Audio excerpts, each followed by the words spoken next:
This manga right here needs more attention. Hello all of my otaku friends, my name is Prof Otaku and welcome back to my channel. As we collect physical manga, digital manga kind of gets thrown by the wayside. Nobody really bats two eyes about it, but today I'm going to talk to you about a manga that is in Kodansha digital jail, and it is a true gem in the manga industry, and that is Space Brothers. Let's talk about it.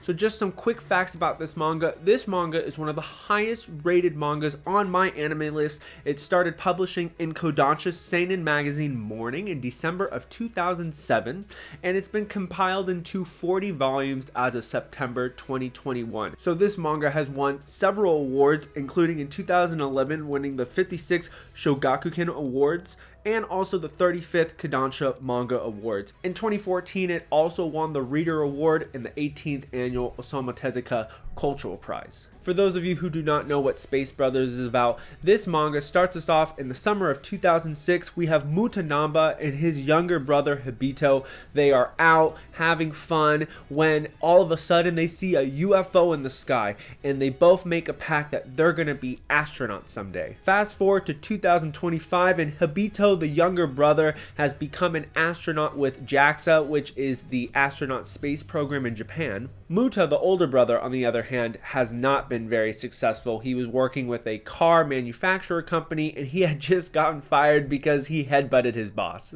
As Muta continues to wail in his sorrows, he sees that, hey, maybe I can try to be an astronaut like my younger brother and fulfill this dream that I had when I was a child, and starts his process with JAXA to become an astronaut. If you're looking to read Space Brothers, there are several different places where you can read it at. If you'd like to try it out, you can read the first chapter on the Crunchyroll subscription manga website, and they have the first chapter and then the latest several chapters on there, so nothing in the middle, but at least you can try it out. If you have Amazon, you can either read it on Amazon or you can read it on Comixology. Also, where I got it from is right now at this current moment, there is a humble bundle going on for Kodansha's digital manga, the biggest award winners. Space Brothers is one of those. If you pay $40, you get volumes 1 to 36, which gets you really close to up to date with the series. So you're getting a huge chunk, 36 volumes for 40 bucks. But that's not all. You also get a huge list of manga, including Princess Jellyfish, Knights of Sidonia, Blue Lock, Witch Hat Atelier, and more. So you're getting huge value, and you're also supporting charity. I will leave a link down in the description where you can check it out. I think there's about a week left until this bundle goes away, so pick it up. So like all of my reviews, we're going to go into some pros and cons. Today I have 3 pros and 2 cons. First up is the pacing. In these first 3 volumes, it was beautifully paced and I never got bored. What I love about this manga is that each volume and each chapter brings something new to the table, something unique, something different, something creative, and the story is continuously moving, whether it be through character development, backstory, or story development. This manga does a really great job about not getting bogged down on one idea or one storyline over multiple chapters. Even if there is an overarching theme or an overarching story going on, there's many intricate subplots and sub-stories that create that variety in this manga that really just makes it different and special compared to other mangas that I've read before. The second pro that I have are the characters. The characters in this manga are some of the strongest characters and most well-written characters I've ever seen. Related to pacing, the manga doesn't just drag into the backstories of these characters and just like blah, blah, blah, blah, you know, just drags it on. We just get a little snippet of it, just a little taste of it. We're looking at maybe half a chapter, at the most a full chapter of backstory, just to get you invested in these characters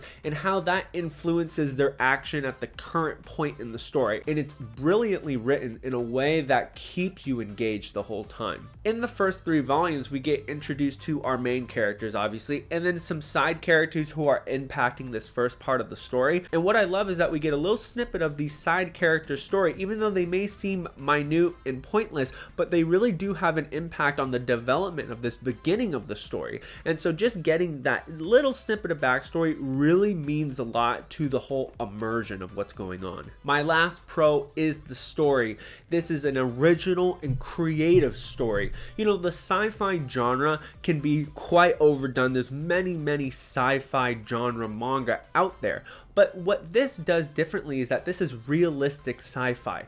If you love Planetes, this is a perfect manga for you. It gives me those same vibes, slice of lifey, but like really dynamic and innovative story that really grips you. This manga is one of the most realistic and researched things that I have seen. Like I've already referenced before, think Vinland Saga and Planetes in terms of immersive world. There is so much research going on to make this story as accurate as possible. We see this in the first 3 volumes with the whole training stuff that's going on.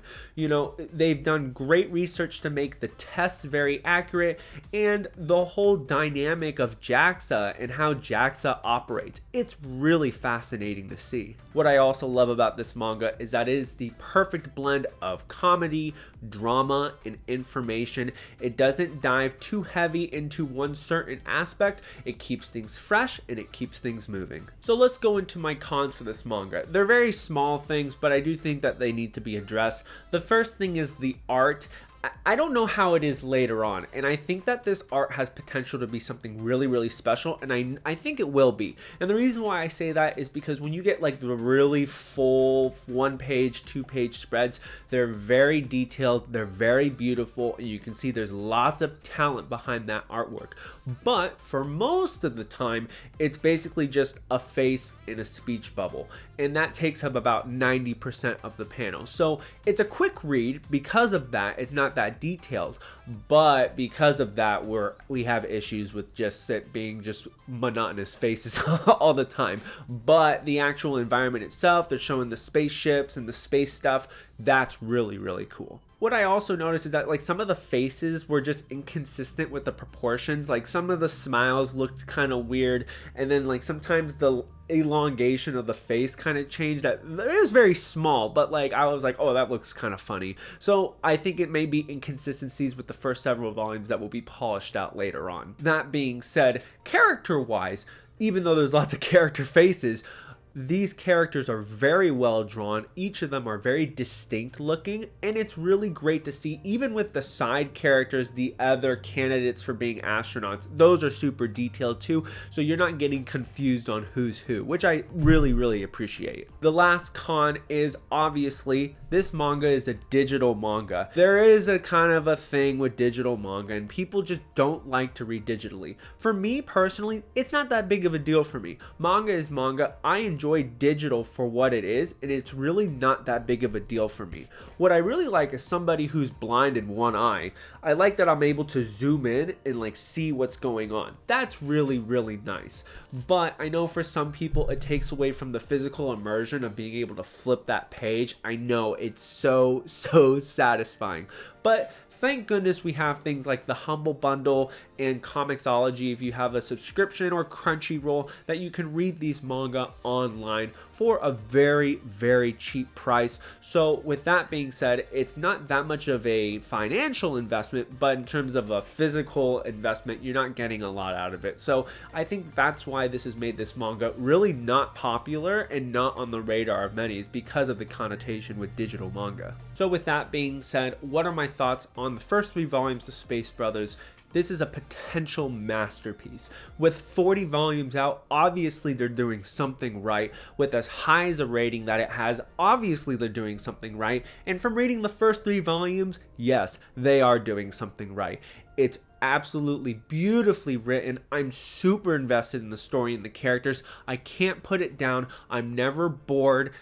It's just a great manga. I mean, it has everything for any type of reader, so it doesn't really gravitate towards a certain person, even though it is a seinen manga. So please check it out. At least read the first chapter on Crunchyroll, and you'll understand what I'm talking about, because you're just gonna go away and go, I just have to read more of this. Right now, this manga gets a 9.5 out of 10 for me. I'm loving it so far, and I really do think that this is going to be a 10 out of 10 for me, and it's definitely going to be in my top 10 manga of all time. As always, if you enjoyed my videos, please hit that like button, tap the subscribe button, hit that notification bell so that you know when more of my videos come out, and I will see you in the next one. Take care now. Bye-bye.